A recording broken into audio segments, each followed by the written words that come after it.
Electricity या फिर current electricity. 12th class में आओगे तो करंट इलेक्ट्रिसिटी के नाम से मिलेगा चैप्टर, और यहाँ पे किस नाम से है? इलेक्ट्रिसिटी के नाम से। तो इलेक्ट्रिसिटी जो वर्ड है एक्चुअली इलेक्ट्रॉन से डिराइव हुआ है, इलेक्ट्रॉन, ठीक है। और इलेक्ट्रॉन भी किससे हुआ है? के, यहाँ पे सी लिखे हुआ ना, वहां पे क्या हुआ करता था इनिशियली? इलेक्ट्रॉन, के वाला हुआ करता है इलेक्ट्रॉन, ठीक है ना। इलेक्ट्रिसिटी इलेक्ट्रॉन के फ्लो से आता है। इलेक्ट्रिसिटी कहाँ से आता है? इलेक्ट्रॉन के फ्लो से आता है। इलेक्ट्रॉन जब चलते हैं तो इलेक्ट्रिसिटी मतलब एक दूसरे से, एक पॉइंट से दूसरे पॉइंट को, या एक प्लेस से दूसरे प्लेस को जाती है, ठीक है। तो इलेक्ट्रिसिटी को पढ़ने से पहले हम लोगों को कुछ चीजें जानना होगा कि क्या क्या चीजें जरूरी हैं इलेक्ट्रिसिटी को पढ़ने से पहले। तो कुछ चीजें देखते हैं। जैसे मान लो आप जानते हो कि दुनिया की कोई भी चीज किससे बनी हुई है? मैटर पढ़े होगे ना। मैटर का डिवीजन करते हो तो क्या मिलता है? क्या क्या चीजें होती है मैटर में? सॉलिड होता है, ठीक है, फिर लिक्विड होता है, और फिर क्या होता है? गैस होता है, और क्या होता है? प्लाज्मा भी पढ़ा होगा, ठीक है। और क्या पढ़ा है? बोस आइंस्टीन कंडेंसेशन, ठीक है, पढ़े हो ना। सॉलिड है, लिक्विड है, गैस है, प्लाज्मा है, बोस आइंस्टीन कंडेंसेशन है, ठीक है। इसको कलेक्टिवली फ्लूइड कहते हैं। सॉलिड और लिक्विड को मिला के क्या कहते हैं? फ्लूइड कहते हैं। फ्लूइड का मतलब फ्लो करने की प्रॉपर्टी पाई जाती है। गैस भी फ्लो करती है और लिक्विड भी फ्लो करता है, फ्लूइड्स में आते हैं ये। लिक्विड और गैस दोनों मिला के क्या होते हैं? फ्लूइड्स होते हैं। तो दुनिया का कोई भी चीज किससे बना हुआ है? कोई भी मैटर है वो किससे बना हुआ है? मॉलिक्यूल से बना हुआ है। किससे बना हुआ है? मॉलिक्यूल से। मॉलिक्यूल ही आपके इंडिपेंडेंट स्टेट में पाए जाते हैं। किसी भी मैटर की जो सबसे छोटी यूनिट होती है, एग्जिस्टेंस जो होता है, किस फॉर्म में होता है? मॉलिक्यूलर फॉर्म में होता है। किस फॉर्म में होता है? मॉलिक्यूलर फॉर्म में। तो मॉलिक्यूलर फॉर्म भी कई तरह का होता है। एक मोनो एटॉमिक होता है। क्या होता है? Mono atomic. फिर क्या होता है? Di atomic. फिर क्या होता है? Tri atomic, tetra atomic, like that, ठीक है, क्लियर है। तो कुछ ऐसे भी मॉलिक्यूल हैं जिनमें एक ही एटम होता है। उनको क्या कहता है? इनर्ट गैसेज कहा जाता है। क्या कहा जाता है? Inert gases.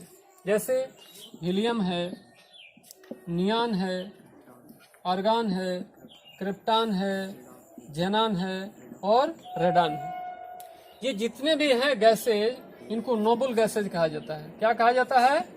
नोबल गैसेज या इनर्ट गैसेज कहा जाता है। क्या कहा जाता है? इनर्ट गैसेज या फिर नोबल गैसेज। ये ही सिर्फ 5 जो हैं, 6 जो हैं, इनका जो आउटर मोस्ट ऑर्बिट होता है अपनी बोरबरी के अकॉर्डिंग, रूल के अकॉर्डिंग क्या होता है? फुलफिल होता है। उनके सारे इलेक्ट्रॉन्स क्या होते हैं? उनके आउटर मोस्ट ऑर्बिट या सारे ऑर्बिट क्या होते हैं? As per rule 2n²। 2n² के अकॉर्डिंग ये क्या होते हैं? सारे फुलफिल होते हैं। उनका कोई भी इलेक्ट्रॉन न उसको जरूरत होती है लेने की ना देने की, वो संतुष्ट रहते हैं, स्टेबल होता है, ठीक है। तो ये मोनो एटॉमिक स्टेट में पाए जाते हैं। तो मैंने क्या कहा? दुनिया की कोई भी सब्सटेंस मॉलिक्यूलर फॉर्म में रहेगा। मॉलिक्यूलर में कुछ एटॉमिक स्टेट में भी रहते हैं। जो मोनो एटॉमिक होगा, जो मॉलिक्यूल, वो क्या होगा? एटॉमिक स्टेट में होगा। जैसे मान लो है H2, 2 हाइड्रोजन एटम मिलके एक एक इलेक्ट्रॉन की साझेदारी करते हैं, तो इनका पहला जो ऑर्बिट है, फर्स्ट ऑर्बिट में जो सबसे छोटे इलेक्ट्रॉन की संख्या जो होती है 2 × 1 का स्क्वायर 2, 2 इलेक्ट्रॉन चाहिए ना, इसके पास भी एक है, इसके पास भी एक है, दोनों क्या है, पूरे नहीं है, दोनों बॉन्डिंग कर लेते हैं तो क्या हो जाता है, दोनों के इलेक्ट्रॉन कंप्लीट हो जाते हैं, H बॉन्ड H मिला के H2 मिल जाता है। ठीक है, उसी तरह से तुम्हारा H2O है, इसमें 2 हाइड्रोजन के और 1 ऑक्सीजन के, तो क्या है, ट्राई एटॉमिक मॉलिक्यूल है, वाटर मिल गया। लेकिन ये क्या पाए जाते हैं, केवल एक एटम के रूप में पाया जाता है ना। ठीक है, तो वो भी एक मॉलिक्यूल है, लेकिन किस टाइप का, मोनो एटॉमिक मॉलिक्यूल। ठीक है ना, तो जो एग्जिस्टेंस किसी भी मैटर का जो सबसे छोटी यूनिट जो होती है उसको क्या कहते हो आप, मॉलिक्यूल कहते हो। मॉलिक्यूल किससे बने होते हैं, एटम से बने होते हैं। किससे बने होते हैं, एटम से। छोटी छोटी चीजें हैं, इनको देखते चलते हैं। तो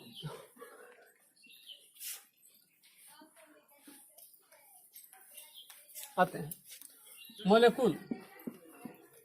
मॉलिक्यूल को जब आप ब्रेक करोगे क्या मिलेगा, एटम मिलेगा।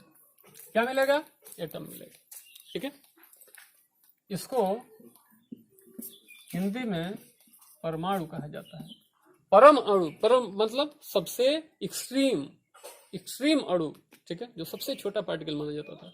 बहुत सालों तक ये माना जाता था कि परमाणु एक छोटी सी ऐसी एंटिटी है किसी भी मैटर की, किसी द्रव्य की, जिसको फर्दर तुम डिवाइड नहीं कर सकते, तोड़ नहीं सकते। ठीक है, काफी दिन तक, काफी लंबे समय तक ये धारणा बनी रही कि एटम को हम ब्रेक नहीं कर सकते, ये सबसे छोटा इंडिपेंडेंट एंटिटी है, इसको तुम डिवाइड नहीं कर सकते।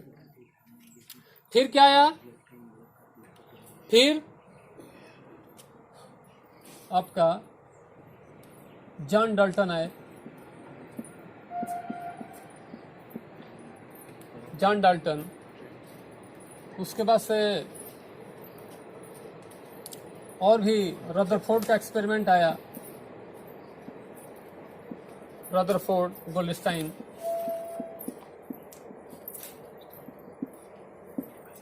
ठीक है, फिर तुम्हारा जेम्स चैडविक,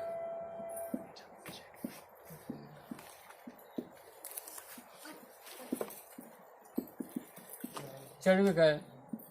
ठीक है, उसके बाद से जापानीज फिजिसिस्ट युकावा आए, बहुत सारे लोग आए, बाद में उन्होंने अपना काम किया। ठीक है,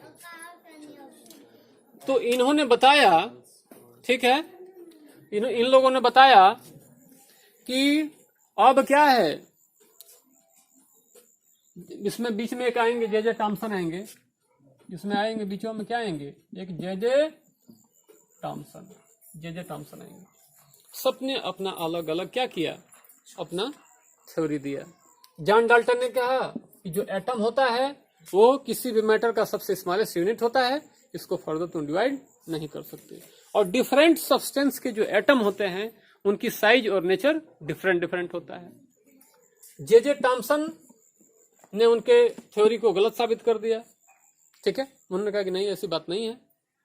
ठीक है, इसको डिवाइड किया जा सकता है। इलेक्ट्रॉन की डिस्कवरी उन्होंने की थी ना, जे टॉमसन ने इलेक्ट्रॉन की जब डिस्कवरी की, ठीक है, तो उन्होंने बताया कि नहीं, ये डिवाइड हो सकता है, इसमें एक इलेक्ट्रॉन पाया जाता है। ठीक है, उन्होंने कहा कि इस तरह से गोल तरबूज के जैसे तरबूज मॉडल दिया, वाटरमेलन मॉडल उन्होंने दिया। उन्होंने कहा कि एटम गोलाकार होता है तरबूज की तरह से, और जो निगेटिव इलेक्ट्रॉन है जगह जगह तरबूज की बीज की तरह से क्या होते हैं, इसमें धंसे रहते हैं। क्या होते हैं, जगह जगह धंसे होते हैं। ठीक है, उनकी थ्योरी कुछ दिन तक चलती रही, वो भी थ्योरी फेल कर गई। फिर आया रदरफोर्ड का मॉडल। किसका आया फिर मॉडल, रदरफोर्ड का। रदरफोर्ड ने कहा कि नहीं, इस तरह सा जिस तरह से टॉमसन ने बताया था कि तरबूज की तरह से होमोजीनस होता है, उसका एटम होमोजीनस नहीं होता है। उन्होंने कहा कि नहीं, इसका जो सेंट्रल कोर होता है वो हाई डेंसिटी का होता है और अप्रोक्सीमेटली सारा मास वहीं पे कंसंट्रेटेड होता है, उसको न्यूक्लियस कहते हैं। क्या कहते हैं, न्यूक्लियस कहते हैं। और बीच का जो पार्ट होता है वो खाली होता है, क्योंकि उन्होंने अल्फा स्कैटरिंग एक्सपेरिमेंट किया। कौन सा एक्सपेरिमेंट किया, अल्फा स्कैटरिंग एक्सपेरिमेंट किया। किसने, रदरफोर्ड ने, ठीक है। उन्होंने देखा कि बहुत सारे अल्फा रेज सीधे सीधे निकल जा रही हैं, ठीक है, सीधे सीधे निकल जा रही हैं। कुछ क्या हो रही हैं, थोड़े से एंगल से डिवेट हो रही हैं, कुछ ज्यादा ही एंगल से डिवेट हो रही हैं, ठीक है, और कुछ अपने ही पाथ से क्या हो जा रही हैं, वापस लौट आ रही हैं, ठीक है। सेंटर में वो लौट आएगा सर। हाँ, सेंट्रल में जो जाएगा बिल्कुल सेंटर पास होगा वो सर। हाँ, तो उन्होंने बताया कि एटम का क्या होता है, एटम का जो अधिकांश पार्ट होता है वो खोखला होता है, सेंट्रल पार्ट में ही सारा मास का क्या हो रहता है, कंसंट्रेटेड रहता है। इस तरह से उन्होंने इसको बता दिया, इनकी थ्योरी को, तरबूज मॉडल को हटा दिया और उन्होंने अपना मॉडल रदरफोर्ड मॉडल दिया, ठीक है। लेकिन जैसे ही न्यूक्लियस के एग्जिस्टेंस पे बात आई, ठीक है, क्योंकि जेम्स क्लार्क मैक्सवेल ने बताया था कि जब मैक्स प्लैंक की थ्योरी है कि जब कोई रोटेटिंग इलेक्ट्रॉन है या वेव है वो हमेशा एनर्जी का क्या करता है, रेडिएशन करता है, ठीक है। तो अगर मान लिया जाए कि हाँ रदरफोर्ड के मॉडल की तरह से इसमें डिफरेंट ऑर्बिट में इलेक्ट्रॉन घूम रहे हैं, तो इलेक्ट्रॉन अपनी ऑर्बिट में लगातार क्या करते हैं, चक्कर लगाते हैं। तो चक्कर लगाता हुआ इलेक्ट्रॉन, घूमता हुआ इलेक्ट्रॉन या मूविंग चार्ज हमेशा एनर्जी का क्या करता है, रेडिएशन करता है, इवोल्यूशन करता है, ठीक है। तो इसकी एनर्जी क्या होगी, कम होगी तो क्या होगा, उसका रास्ता छोटा होगा, रास्ता छोटे होते होते न्यूक्लियस में आके गिर जाएगा, ठीक है। क्या होगा, न्यूक्लियस में आके गिर जाएगा। तो जो उन्होंने परमाणु मॉडल बताया था, एटॉमिक मॉडल बताया था कि जो सेंट्रल पार्ट होता है वो काफी डेंस होता है, सारा मास और पॉजिटिव चार्ज वहीं पे कंसंट्रेटेड रहता है। इलेक्ट्रॉन क्या करते हैं, डिफरेंट ऑर्बिट में रिवॉल्व करते हैं। तो रिवॉल्व करता हुआ इलेक्ट्रॉन अपनी पाथ को छोटा करता करता कहाँ गिर जाएगा, न्यूक्लियस में गिर जाएगा। तो न्यूक्लियस की स्टेबिलिटी, परमाणु की जो स्टेबिलिटी वो क्या होगी, नष्ट हो जाएगी, ठीक है। तो इस यहाँ पे इनकी थ्योरी फेल कर गई। तो अब कौन सी थ्योरी आई, बोर मॉडल, निल्स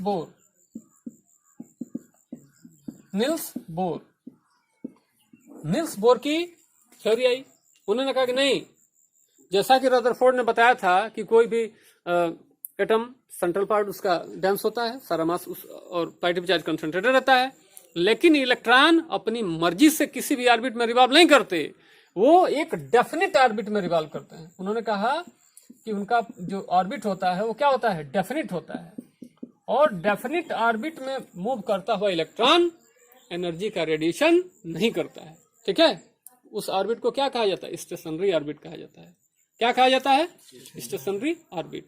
और उस ऑर्बिट में मूव करता हुआ इलेक्ट्रॉन का जो एंगुलर मोमेंटम होता है वो क्या होता है, h/2 के इंटीग्रल मल्टीपल के रूप में होता है।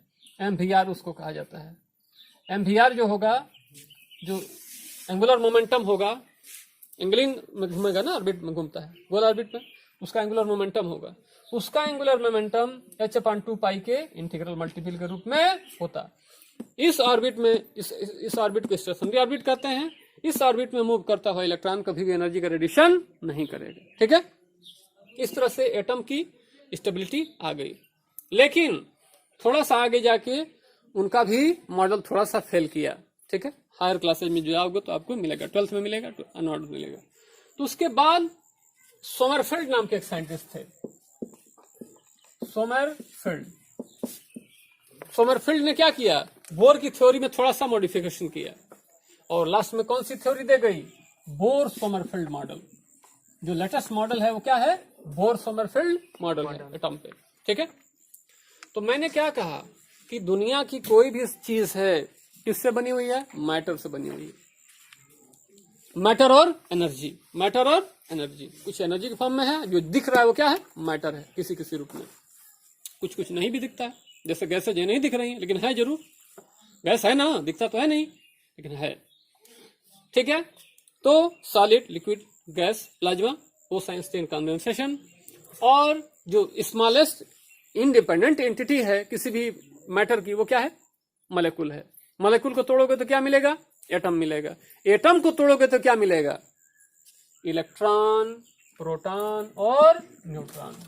क्या क्या मिलेंगे, इलेक्ट्रॉन, प्रोटॉन और न्यूट्रॉन, 3 चीज मिलेंगे, ठीक है। क्लियर है? इसके बाद भी कुछ पार्ट्स हैं, क्वार्क्स उनको कहा जाता है, वो थोड़ा हायर क्लासेस की बात है। क्वार्क्स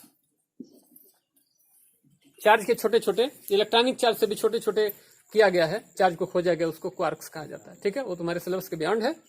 बस याद रखो कि परमाणु को जब तोड़ेंगे, एटम को तोड़ेंगे, तो मेनली कितने पार्टिकल मिलेंगे? तीन पार्ट्स मिलेंगे। कौन कौन? इलेक्ट्रॉन, प्रोटॉन और न्यूट्रॉन। ठीक है, तो समझ लेते हैं इलेक्ट्रॉन क्या है।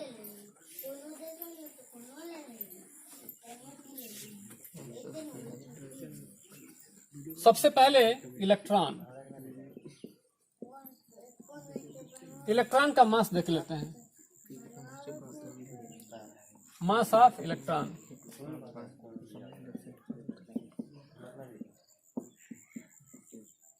(9.1 × 10⁻³ kg। ठीक है, मतलब 9.1 में 10 के बाद कितने जीरोज लगाओगे? 9.1 बटा 1 2 3 4 5 6 7 8 9 31 जीरो। अब सोचो कितना छोटा है। ठीक है, वो दिखेगा नहीं। ठीक है ना, वो दिखेगा नहीं, बहुत छोटा होता है। परमाणु भी नहीं दिखता है, अणु भी नहीं दिखता है, मोलिक्यूल भी नहीं दिखता है। ध्यान दो, इसका जो चार्ज होता है, इलेक्ट्रॉन का जो चार्ज होता है, -1.6 × -19 कूलाम होता है। ठीक है, क्लियर? जो अब बात करते हैं प्रोटॉन की। प्रोटॉन का जो मास होता है वो होता है 10⁻⁻27 kg के रेंज में। ठीक है, कितने का रेंज क्या होता है? 10⁻⁻27 kg का। इस पे जो चार्ज होता है वो होता है +1.6 × 10⁻⁻19 कूलाम। ठीक है, मतलब इलेक्ट्रॉनिक चार्ज और प्रोटॉन के चार्ज में सिर्फ किसका अंतर है? साइन का अंतर है। वो निगेटिव होता है, क्या होता है? पॉजिटिव होता है। न्यूट्रॉन का जो मास होता है वो भी किस रेंज का होता है? 10⁻⁻27 kg का ही होता है। इसमें डिजिट में थोड़ा थोड़ा अंतर है, जो न्यूमरल है उसमें थोड़ा थोड़ा अंतर है। ठीक है, इसका चार्ज क्या होता है? 0 होता है। चार्ज इस पे क्या होता है? 0 होता है, न्यूट्रल होता है, इसीलिए तो इसका नाम रखा है न्यूट्रॉन। ठीक है, क्लियर? तो mass of electron 9.9 × 10⁻31 kg। Electronic charge -1.6 × 10⁻19 coulomb. Proton का जो मास होता है 10⁻27 की रेंज का होता है। न्यूट्रॉन का मास भी 10⁻27 का रेंज का होता है। ठीक है, अब देखो, अब तुम देखो तुलना करके इन दोनों का, इनको तुलना करके देखो। मास ऑफ इलेक्ट्रॉन और मास ऑफ प्रोटॉन को देखो, कितना अंतर है? पावर कितना है? 4 का अंतर है। मतलब कि जो इलेक्ट्रॉन का मास है वो प्रोटॉन के मास के लगभग क्या है? 1/10,000 है। ठीक है, इलेक्ट्रॉन प्रोटॉन का मतलब 10,000 जब लगभग इलेक्ट्रॉन मिलेंगे तो एक प्रोटॉन के वजन के बराबर होंगे। बात समझ में आई? लगभग की बात मैं कर रहा हूँ। ठीक है, तो इस तरह से पता चला कि किसी भी एटम के अंदर इलेक्ट्रॉन, प्रोटॉन और न्यूट्रॉन 3 चीजें होती है। ठीक है, अब बात आती है कि फ्री इलेक्ट्रॉन क्या है। थोड़ा सा सोचे हम। फ्री इलेक्ट्रॉन,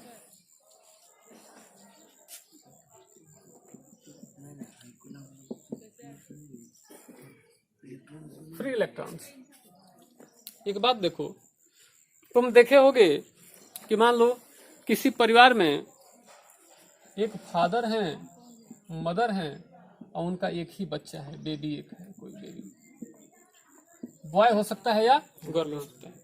मम्मी भी उसको प्यार करती हैं, पापा भी प्यार करते हैं, बहुत केयरफुली उसको रखा जाता है। ठीक है, अगर मान लो किसी फैमिली में 3 बच्चे हों, ठीक है, 3 बच्चे हों, फिर भी लोग कहते हैं चलो भाई 3 बच्चे, हाँ देखिए बाबू वो गिरे ना, ठीक है, वो बेटी को देखना, ठीक है, फिर भी कंट्रोल हो जाता है। अगर किसी फैमिली में मान लो कि 3री 4थी पीढ़ी की बात हो जाए, ठीक है, मान लेते हैं यहाँ पर ग्रैंडफादर हैं, ठीक है, उनके कितने बच्चे हो गए? मान लो 3 हो गए, तीनों के मान लो कि 3 हो गए, ठीक है, किसी के 4 हो गए। ठीक है, क्लियर? अब मान लो इसके 2 हो गए, यहाँ पे 1 हो गया किसी का, यहाँ पे मान लो 3 हो गया, यहाँ पे 2 हो गया, यहाँ पे 2 हो गया, यहाँ पे मान लो 2 हो गया, यहाँ पे 3 हो गए, यहाँ पे 1 हो गया, यहाँ पे 2 हो गया, यहाँ पे 1 हो गया, लाइक दैट। ठीक है, तो इस ग्रैंडफादर का जो पूरे फैमिली के क्या हैं, नींव हैं या सबसे बड़े मुखिया हैं, उनका इस वाले मेंबर पे, तीसरी पीढ़ी के मेंबर पे कितना बस चलेगा, अपना बस चलाने के लिए कितने फेज से गुजरना पड़ेगा उनको। पहले तो अपने बेटे को घेरेंगे, फिर अपने नाती को घेरेंगे, तो अपने पनाती को घेरेंगे। बोलो, सोचो, होगा ना। तो जो उनकी पकड़ है वो इन बच्चों पे उतना प्रभावी होगा जितना कि इस पे है, इस केस में है। अपने खुद के जो बच्चे थे, छोटा फैमिली था। तो यही कंडीशन एटम में होता है। यही क्या होता है, मैटर, जो मैटर होते हैं उनमें भी कुछ कंडीशन ऐसे ही हो जाती है। क्या मतलब है कि मान लो ये सेंट्रल कोर है, न्यूक्लियस है एटम का। ये क्या है, न्यूक्लियस है। ये क्या है, सेंट्रल कोर, न्यूक्लियस है। इस तरह का न्यूक्लियस है ये। ठीक है, इसमें 2 ही ऑर्बिट है। पहली ऑर्बिट में 2 इलेक्ट्रॉन और दूसरी में 8 इलेक्ट्रॉन। यहां तक कंट्रोल है। अब मान लो कोई ऐसा एटम है जिसमें 3 ऑर्बिट हैं, 4 ऑर्बिट हैं, 10 ऑर्बिट हैं। ठीक है, तो उस केस में इस सेंट्रल न्यूक्लियस का आउटर मोस्ट ऑर्बिट के इलेक्ट्रॉनों पे नियंत्रण नहीं रह पाता है। ठीक है, आउटर मोस्ट के कुछ ऐसे इलेक्ट्रॉन्स होते हैं जिन पे इस सेंट्रल न्यूक्लियस का अट्रैक्शन काम नहीं करता है। ठीक है, जैसे बाबा जब तक परिवार छोटा था अपने बच्चों को मार पीट के पढ़ाया, अच्छा ऑफिसर बनाया, सब कुछ बनाया। तीसरी पीढ़ी में उनका क्या हो गया, प्रभाव कम हो गया। चौथी पीढ़ी में और कम हो गया, तो अब परिवार उनके नियंत्रण से बाहर हो गया। उसी तरह से जो इस इलेक्ट्रॉन का जो अट्रैक्शन है न्यूक्लियस की तरफ, जितनी डिस्टेंस बढ़ती है उतना ही अट्रैक्शन कम होता चला जाता है। ठीक है, तो जो आउटर मोस्ट के ऑर्बिट होते हैं वो घूमते घूमते क्या होते हैं, इनके अट्रैक्शन से बाहर हो जाते हैं। क्या हो जाते हैं, बाहर हो जाते हैं। ठीक है, तो जब बाहर हो जाते हैं तो वो अपने मेटल की सरफेस में ही फ्रीली आवारों की तरह से घूमते हैं। तुम्हारे गांव में कुछ ऐसे लोग मिलेंगे जो बीड़ी सिगरेट पीते हैं, दिन भर घूमते हैं, कोई निठल्लों की तरह से कोई काम नहीं करते हैं, निकम्मे होते हैं। होता है ना, बहुत सारे लोग मिलते, हर गांव में 2-4 मिल जाएंगे। उनको क्या कहते हैं, आवारा कहा जाता है। ठीक है, उसी तरह से कोई ऐसा एटम, ठीक है, जिसके आउटर मोस्ट ऑर्बिट के इलेक्ट्रॉन उसके सेंट्रल न्यूक्लियस के अट्रैक्शन से, उसकी पावर से, बाइंडिंग पावर से अलग हो गए, दूर हो गए और घूमने लगे, जाएंगे कहीं नहीं, उसी मेटल सरफेस में रहेंगे। ठीक है, उसको क्या कहा जाता है, फ्री इलेक्ट्रॉन्स कहा जाता है। क्या कहा जाता है, फ्री इलेक्ट्रॉन्स। इन्हीं के बेसिस पे हमारी क्या बनेगी, कंडक्टिविटी बनेगी। इसी के आधार पर क्या होगी, कंडक्टिविटी बनेगी। तो अगर हम सॉलिड की बात करें तो सॉलिड में ज्यादातर मेटल जो होते हैं वही क्या होते हैं, कंडक्टर होते हैं। चाहे सिल्वर हो, चाहे कॉपर हो, चाहे एल्युमिनियम हो, चाहे आयरन हो। ठीक है, ये सब चीजें क्या होते हैं आपके, वो क्या होते हैं, कंडक्टर होते हैं। तो इनमें जो भी इलेक्ट्रॉन फ्लो करता है, किसके ड्यू टू फ्लो करता है, फ्री इलेक्ट्रॉन के ड्यू टू करता है।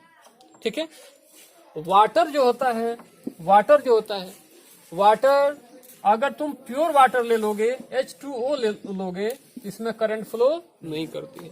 वाटर में होता क्या है, कुछ साल्ट डिसॉल्व होते हैं, तो इसको क्या कर देते हैं, आयनाइज कर देते हैं। ठीक है, क्लियर। जैसे इसमें करंट फ्लो करोगे तो इसके क्या हो जाएगा, H+ में वो H- में, मान लो इसमें सोडियम क्लोराइड घुला है, Na+ में Cl- में बढ़ जाएगा। इस तरह से वाटर के अंदर क्या करती है, करंट फ्लो करने लगती है। तो इसमें जो लिक्विड होते हैं उनमें कंडक्टर कौन होते हैं, आयन्स होते हैं। कौन होते हैं, आयन्स होते हैं। और जो गैस होती हैं, अगर गैस में कहीं से इलेक्ट्रिसिटी फ्लो कर रही है तो उसका भी कंडक्टर क्या होता है, आयन्स ही होते हैं। क्या होते हैं, आयन्स होते हैं। क्लियर बात। तो फ्री इलेक्ट्रॉन, आयन, समझ गए ना। कहीं कंडक्टिविटी होगी तो बिना इलेक्ट्रॉन के फ्लो के नहीं होगी। तो इलेक्ट्रॉन कैसे, किस फॉर्म में मिलेंगे, या तो फ्री इलेक्ट्रॉन के फॉर्म में या फिर आयंस के फॉर्म में। ठीक है, तो इलेक्ट्रिसिटी को अब हम देखते हैं कि कैसे इसको आगे पढ़ें। चीज समझ में आ गई है?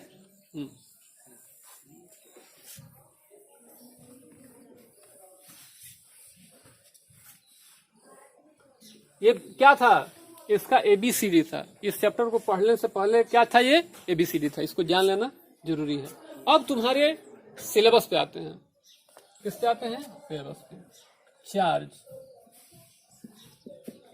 इसी को इलेक्ट्रिक चार्ज भी कहा जाता है। इसी को क्या कहा जाता है? Electric charge. ठीक है, एक फिलोसफर हुए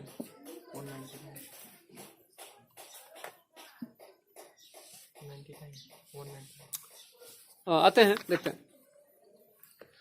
बहुत छोटा एग्जांपल लेते हैं, बहुत ज्यादा वीडियो को लंबा नहीं करते हुए, तो छोटा सा मैं बताता हूँ। तुम एक पेन ले लेना या फिर कंघा ले लेना, ठीक है, और उसको जो तुम्हारे बालों में तेल ना लगा हो तो, ठीक है, सूखे बाल हो, तेल ना, ऑयली ना हो, ठीक है, उस पर थोड़ा सा ऐसे ऐसे रब करो। ठीक है, रब करने के बाद कागज के छोटे छोटे टुकड़े अपने कॉपी पे या बुक पे रख लो, उसके पास ले जाओ, देखोगे कि वो क्या हो जाएंगे? कागज के टुकड़े उस पेन पे या कॉम पे, कंघा पे क्या हो जाएंगे? सट जाएंगे, चिपक जाएंगे। ऐसा क्यों हुआ? Due to charge. Due to charge. जब आपने, मान लो कि ये हेयर है, तुम्हारे बाल हैं ऐसा ऐसा ऐसा ऐसा, ठीक है, किसी के सिर में है, ये कोई पेन है तुम्हारा, ठीक है ना, इस पेन को मान लो तुमने क्या किया, पेन से इसको क्या किया? रगड़ना शुरू किया। ठीक है, तो जब रगड़ना शुरू किया तो तुम क्या कर रहे हो? फ्रिक्शन दे रहे हो उस पर। क्या कर रहे हो? फ्रिक्शन दे रहे हो, रगड़ रहे हो, घर्षण है। तो होता क्या है, इसमें सबसे बड़ा जो रोल होता है वो वर्क फंक्शन का होता है। किसका होता है? Work function. इसको हिंदी में कार्य फलन कहते हैं। किसी भी मेटल सरफेस के लिए वो मिनिमम एनर्जी जिसको प्रोवाइड कर दिया जाए उसके आउटर मोस्ट सरफेस के इलेक्ट्रॉन को, ताकि वो वहां से निकल जाए, उसी को क्या कहते हैं? वर्क फंक्शन कहते हैं। ठीक है, क्लियर? तो होता क्या है, जब हेयर पे तुम पेन को रगड़ते हो तो जिसका वर्क फंक्शन कम रहता है उसका इलेक्ट्रॉन वहां से निकल के दूसरे पे ट्रांसफर हो जाता है। ठीक है, हेयर भी क्या है, तुम्हारे बाल भी क्या है? न्यूट्रल हैं। क्या है? न्यूट्रल है। जो पेन है वो भी क्या है? न्यूट्रल है। जो पेन भी है वो क्या भी? न्यूट्रल है। सामान्य कंडीशन में नहीं अटैक करेगा। लेकिन जब एक दूसरे से रगड़ रहे हो, मान लेते हैं कि जो बाल का जो वर्क फंक्शन है, मान लेते हैं ये है नहीं, मान लेते हैं कि 10 जूल है। कितना है वर्क फंक्शन इसका? 10 जूल है। इसका वर्क फंक्शन कितना है? 15 जूल है। मतलब पेन से एक इलेक्ट्रॉन को निकालने के लिए कितनी एनर्जी चाहिए? 15 जूल चाहिए। बाल से एक इलेक्ट्रॉन को निकालने के लिए कितनी एनर्जी चाहिए? 10 जूल चाहिए। तुमने रगड़ना शुरू किया, रगड़ा, ऐसे ऐसे रगड़ना शुरू किया, ऐसे काम करना शुरू किया तुमने।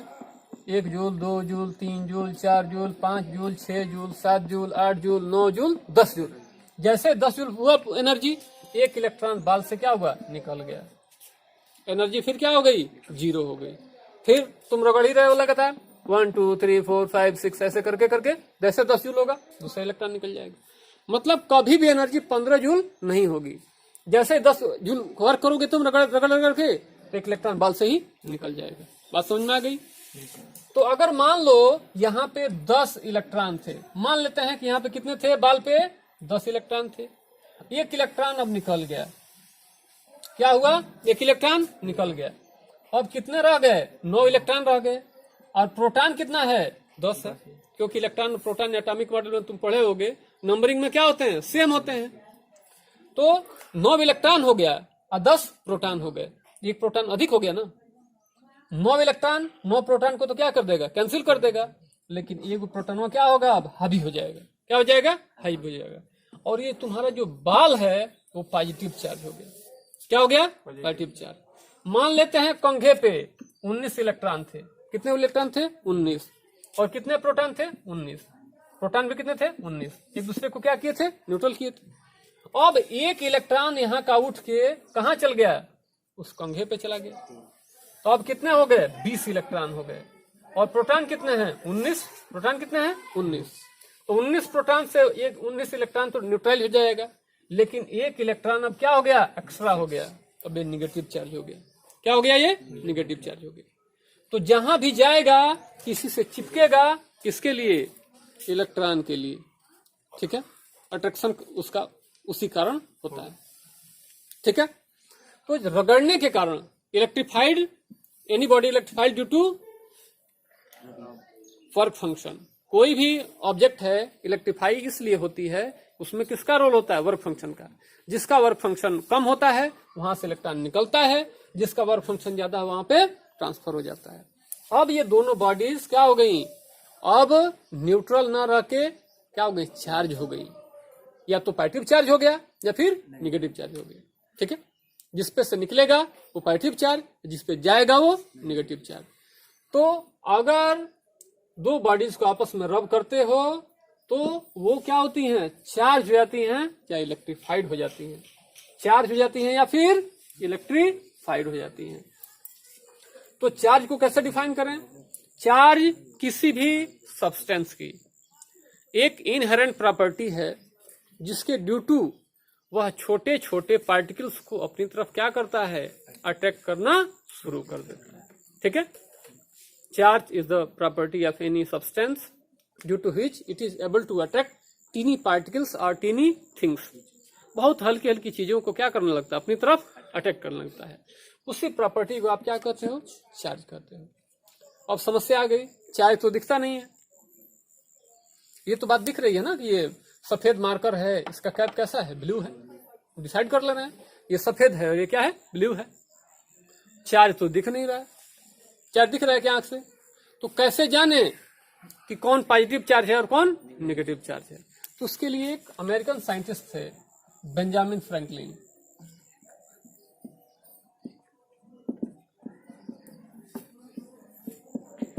बेंजामिन फ्रैंकलिन, उन्होंने कहा कि हम पॉजिटिव चार्ज या नेगेटिव चार्ज का कोई क्लियर कट डेफिनेशन तो नहीं दे रहे हैं, आज तक डेफिनेशन नहीं है।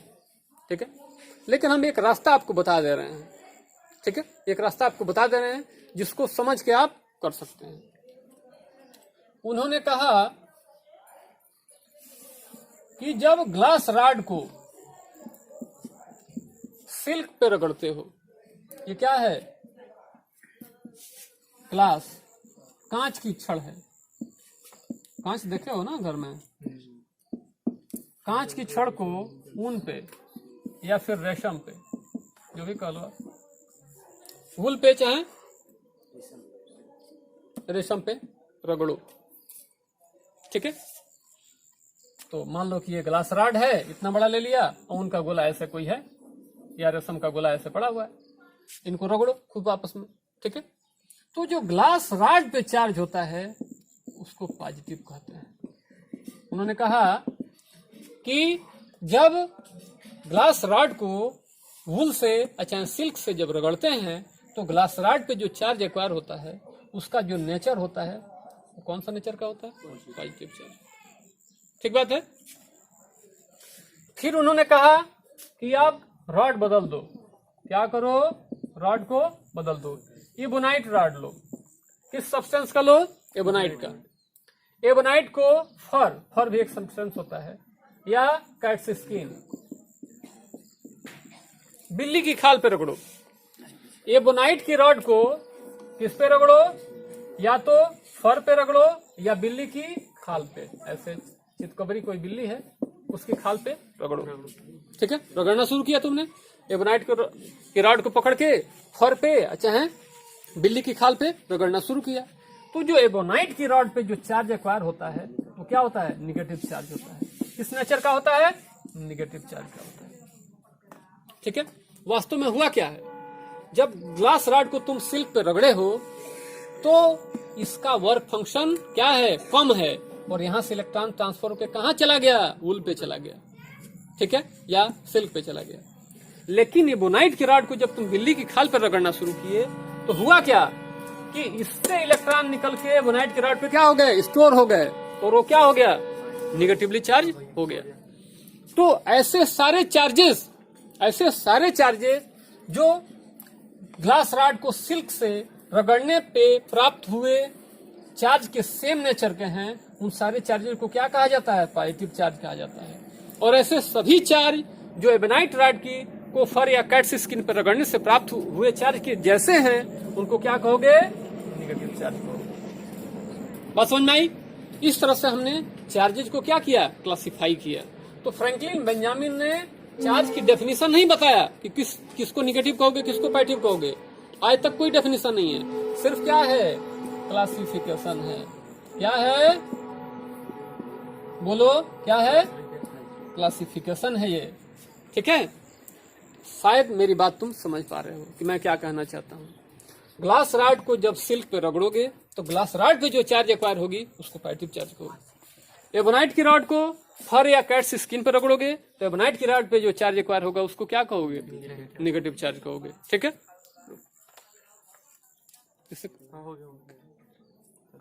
चलो आओ देखते हैं प्रॉपर्टीज ऑफ चार्जेस। चार्जेस की प्रॉपर्टीज क्या है? सबसे पहले प्रॉपर्टी है like charges repel to each other. जो एक नेचर के जो चार्ज होते हैं एक दूसरे को क्या करते हैं? रिपेल करते हैं। रिपेल करने का मतलब क्या? दूर हटाना। क्या करना? दूर हटाना। Unlike charges attack to each other. जो अदर अलग अलग नेचर के जो चार्ज होते हैं एक दूसरे क्या करते हैं? अटैक करते हैं। ठीक है, क्वांटाइज इन नेचर। जो चार्ज होते हैं वो क्वांटाइज होते हैं। अभी बता रहा हूँ क्वांटाइजेशन क्या होता है। Conservative property. कंजर्वेटिव प्रॉपर्टी का मतलब कंजर्व्ड रहना, न कम होना न ज्यादा होना। एडिटिव प्रॉपर्टी का मतलब जुड़ जाना।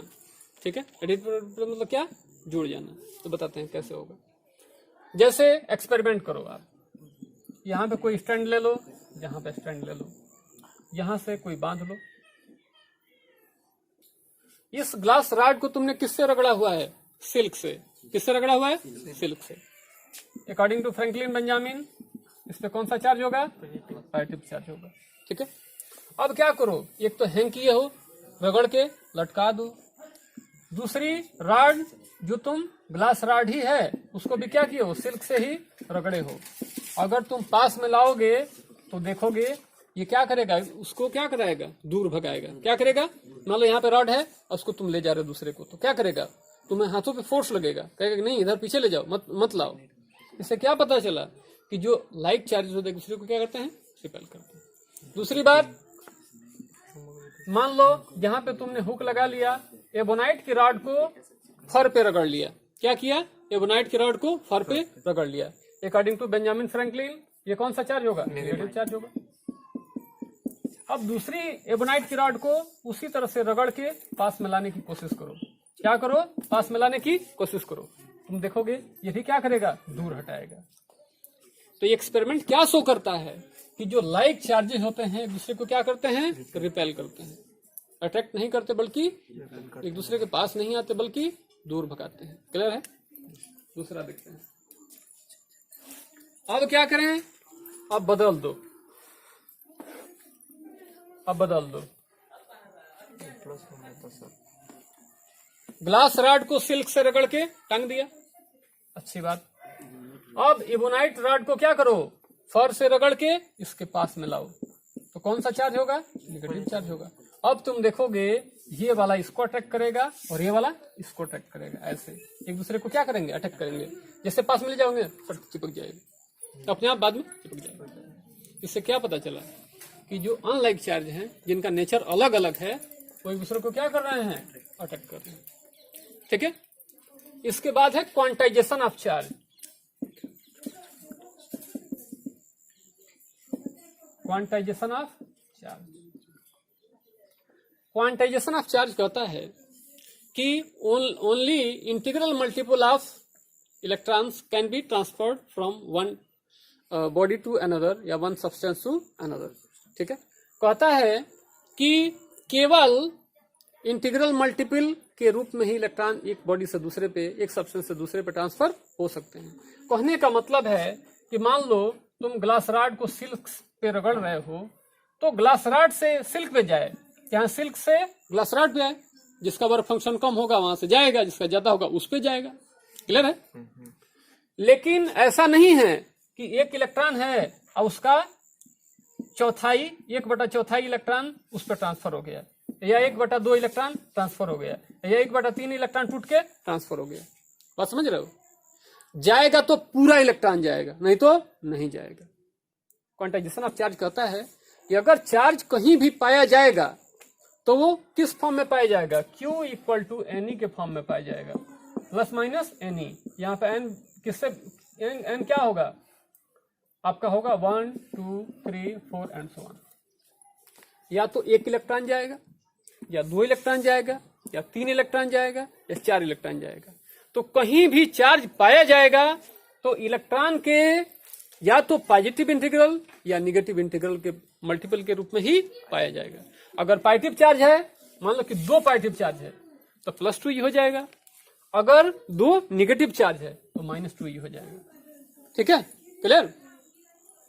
तो ये कहा गया, क्वांटाइजेशन ऑफ चार्ज कहता है कि चार्ज कहीं भी एग्जिस्ट करेगा तो इलेक्ट्रॉन के एक इंटीग्रल मल्टीपल के फॉर्म में ही एग्जिस्ट करेगा।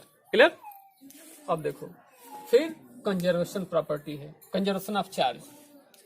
This principle said that charge neither can be created not destroyed, it can be transferred one body to another और one substance to another. Charge को ना तो आप क्रिएट कर सकते हो, ना ही डिस्ट्रॉय कर सकते हो। एक बॉडी से दूसरे पे या एक सब्सटेंस से दूसरे पे तुम केवल ट्रांसफर कर सकते हो। जैसे इनको रगड़ रहे हो, एक पे इलेक्ट्रॉन कम हो रहा है तो वही जाके दूसरे पे स्टोर हो रहा है। इलेक्ट्रॉन जनरेट नहीं हो रहा है, इलेक्ट्रॉन जनरेट नहीं हो रहा है, नहीं डिस्ट्रॉय हो रहा है। क्या हो रहा है? एक बॉडी से दूसरे पे ट्रांसफर हो रहा है।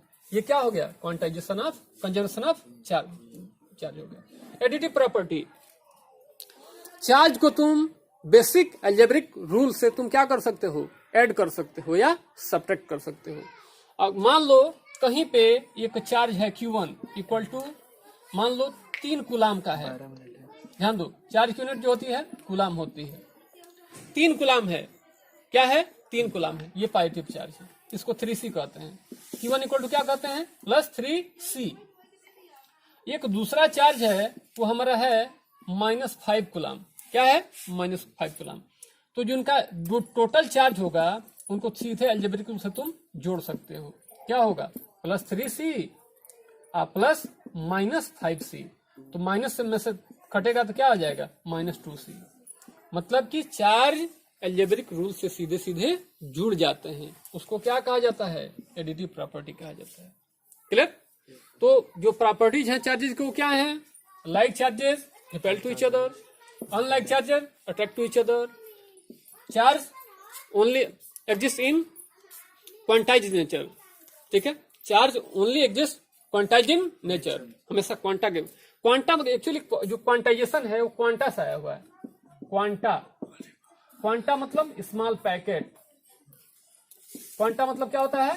स्मॉल पैकेट, छोटे छोटे पैकेट के रूप में पाया जाएगा। पैकेट का मतलब क्या?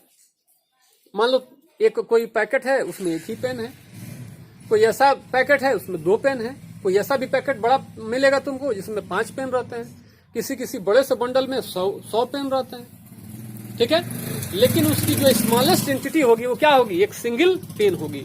या तो 1 पेन, 5 पेन, 10 पेन, 100 पेन। आधा पेन कभी देता है क्या दुकानदार? कहता है कि आधा पेन ले लो, 10 रुपए में आधा पेन ले लो। ऐसा होता है क्या? एक पूरा पेन देता है। उसी तरह से कहीं भी चार्ज एग्जिस्ट करेगा तो इलेक्ट्रॉनिक चार्ज जो है, इलेक्ट्रॉन का जो एंटिटी है छोटी चार्ज की, उसके या तो पॉजिटिव इंटीग्रल या फिर निगेटिव इंटीग्रल मल्टीपल के रूप में ही पाया जाएगा। ये तुम्हारा क्या हो गया? क्वांटाइजेशन ऑफ चार्ज हो गया। कंजर्वेटिव प्रॉपर्टी क्या है? Charge neither can be created not destroyed, it can be transferred one point to another, one substance to another, one body to another. ठीक है? उसको ना तो क्रिएट कर सकते हो ना ही डिस्ट्रॉय कर सकते हो, केवल ट्रांसफर कर सकते हो। हो गया। और जो चार्जेस होते हैं वो बेसिक अलजेब्रिक रूल से क्या होते हैं? जुड़ जाते हैं। सेम नेचर करेंगे तो जुड़ जाएंगे, अपोजिट नेचर करेंगे तो जो बड़ा होगा उसमें से छोटा वाला घट जाएगा। ठीक है ना? इस तरह से ये प्रॉपर्टीज क्लियर हो जाती हैं। देखते हैं कि चार्ज को आप कैसे रिप्रेजेंट करोगे। ठीक है? ध्यान दो, चार्ज का रिप्रेजेंटेशन चार्ज को या तो कैपिटल क्यू से डिनोट करोगे, नहीं तो स्मॉल क्यू से करोगे। दोनों आपके रिप्रेजेंटेशन चलते हैं। कुछ बुक में आपको कैपिटल क्यू भी मिलेगा, किसी किसी बुक में स्मॉल क्यू भी मिलेगा, कहीं परेशानी नहीं होती है। ठीक है, तो अब ये क्या है? इलेक्ट्रिक चार्ज एक फिजिकल क्वांटिटी है। इलेक्ट्रिक चार्ज क्या है? फिजिकल क्वांटिटी है। जब क्वांटिटी है तो क्या होगा? उसका यूनिट होगा। क्या होगा? यूनिट होगा। तो जो एसआई यूनिट होती है चार्ज की, वो क्या होती है? कूलम्ब होती है। क्या होती है? कूलम्ब होती है। कूलम्ब नाम के साइंटिस्ट ने चार्ज पे बहुत सारा काम किया था, इसलिए हमने उनको क्या कर दिया? सम्मानित कर दिया। क्या कर दिया? सम्मानित कर दिया। और चार्ज की यूनिट को ही उनके नाम से हमने कूलम्ब कर दिया। क्या कर दिया? कूलम्ब कर दिया। तो चार्ज की जो एसआई यूनिट होती है वो क्या होती है? कूलम्ब होती है। 1 कूलम्ब की डेफिनेशन तुम्हारे सिलेबस से बियॉन्ड है, इसलिए मैं यहाँ इसको बताना उचित नहीं समझता हूँ। ठीक है, आगे चलते हैं थोड़ा सा।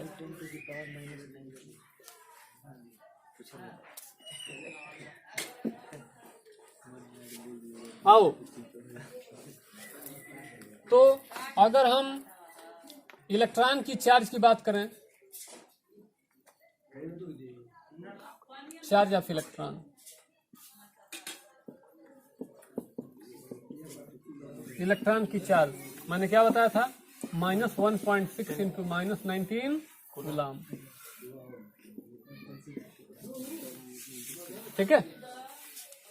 चार्ज ऑफ प्रोटॉन, जो प्रोटॉन का चार्ज है वो +1.6 इंटू 10⁻⁻19 कूलम्ब। और चार्ज ऑफ न्यूट्रॉन क्या होता है? 0 होता है, क्योंकि न्यूट्रल होता है ना, न्यूट्रॉन कोई चार्ज नहीं होता। इस तरह से कंप्लीट हो जाता है चार्ज। अब आते हैं इलेक्ट्रिक करंट।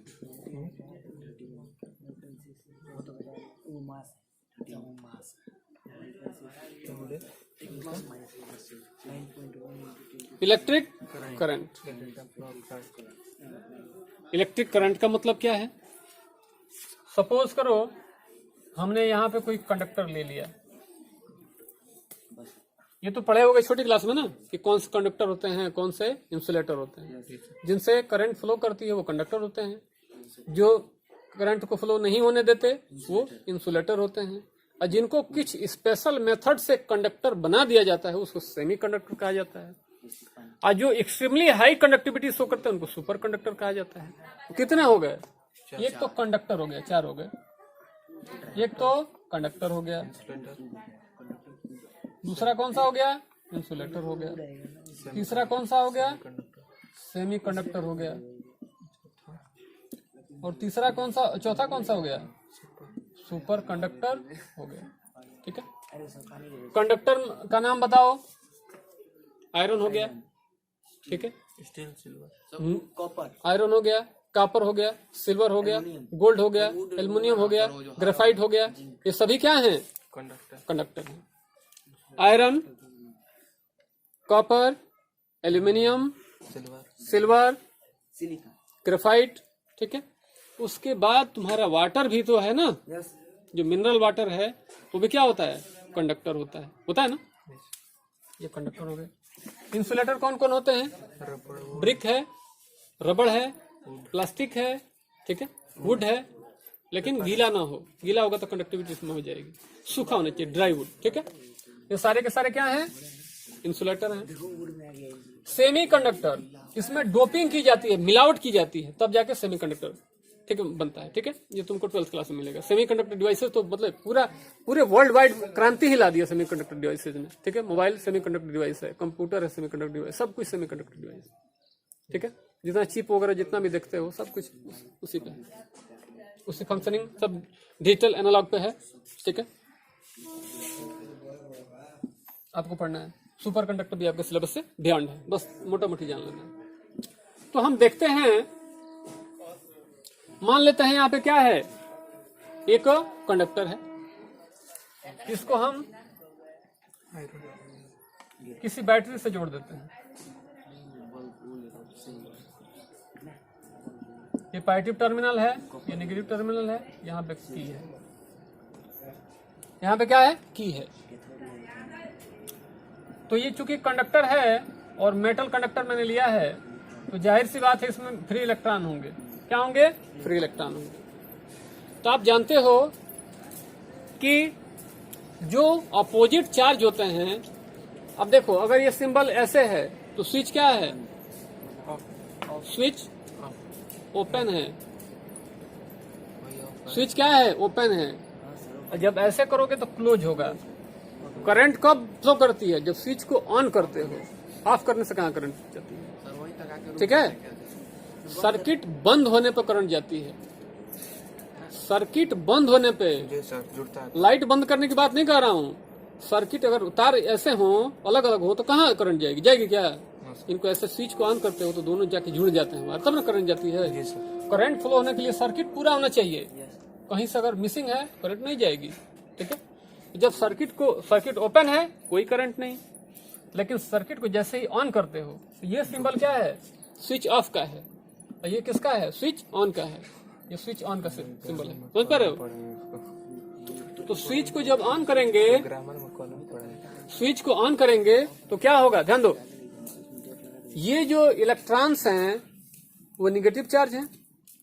बैटरी का पॉजिटिव टर्मिनल उनको क्या करेगा? अट्रैक्ट करेगा। क्या करेगा? अट्रैक्ट करेगा। सारे इलेक्ट्रॉन्स इसकी तरफ भागेंगे। ये बैटरी का निगेटिव टर्मिनल है, उसको क्या करेगा? रिपेल करेगा। तो ये ढकेलेगा, ये खींचेगा, तो जाहिर सी बात है इलेक्ट्रॉन क्या करेंगे? एक साइकिल में फ्लो करने लगेंगे। क्या करने लगेंगे? फ्लो करने लगेंगे। ठीक है, इस तरह से करंट आपकी इस सर्किट में फ्लो करने लगेगी। तो ध्यान दो, इलेक्ट्रॉन कैसे मूवमेंट कर रहे हैं? ऐसे। कैसे? Anti clockwise.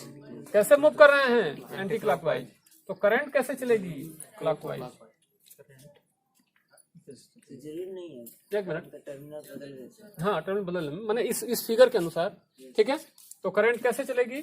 ऐसे चलेगी। इलेक्ट्रॉन ऐसे आ रहे हैं ना, करंट उनके उल्टा दिशा में चलेगी।